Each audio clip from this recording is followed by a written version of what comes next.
Let's be honest, most people suck at giving feedback. At Riot Games, we said things like, feedback is a gift. But a lot of times, it wasn't a gift. It was a weapon. In this video, I'm going to show you why your feedback is backfiring and why your team secretly resents you for it, the simple feedback formula that actually motivates people, and how to correct mistakes without making people hate you. Let's start by breaking down why most feedback fails and what it's doing to your team right now. Most managers fall into what I call the feedback weapon trap. They don't even realize they're doing it, but it's crushing their team. I worked with this company once that was obsessed with feedback. They had posters on the wall even. Feedback is a gift. Cute, right? But the reality, it was a nightmare. Managers were constantly helping people by telling them what they did wrong. It sounded helpful, but it felt like getting slapped in the face every day. People got anxious. Nobody wanted to take risks. Productivity dropped and the culture, toxic.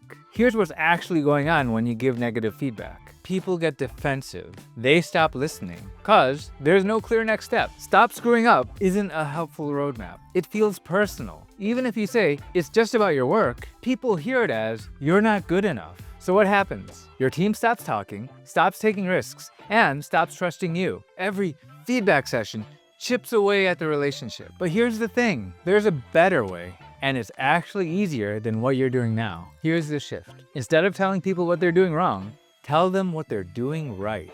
And ask them to do more of it. Here's the 3-step positive feedback formula that actually works. 1. Ask permission. Hey, can I give you some feedback? 2. Name the action. When you, specific thing they did. Then, explain the positive impact. It helps us, positive result, so please keep doing that. Here's an example. Instead of saying, you need to speak up more in meetings, you say, hey, can I give you some feedback? When you shared those detailed meeting notes yesterday, it helped us move straight into action today. That was super helpful. Please keep doing that. See the difference? Now they know exactly what they did right. They know why it mattered, and they're motivated to do more of it. That's how you build trust. That's how you get people to step up. Now, I know what you're thinking. What about when someone really messes up? Let's talk about how to correct mistakes without burning bridges. Even with positive feedback as your go-to, you'll still have moments where correction is needed. But you can handle it in a way that keeps trust instead of destroying it. Like the time a teammate forgot to turn off the coffee machine and burned the pot. Instead of saying, you're so careless, or you always do this, I said,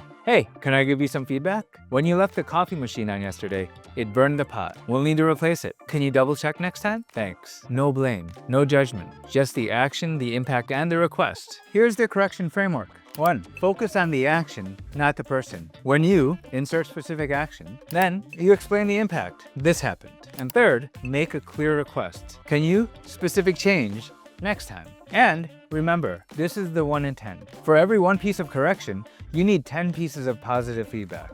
That's what keeps the relationship solid. When you get this right, people don't fear your feedback anymore. They ask for it. They grow. They take ownership. And your leadership, it finally starts to feel like leadership. All right, now you know why most people suck at feedback and how to get good at it. Next, I'll show you the exact system I use to spot each person's superpower and how to turn that into a performance multiplier for your entire team. Let's get you out of manager mode and into leader mode.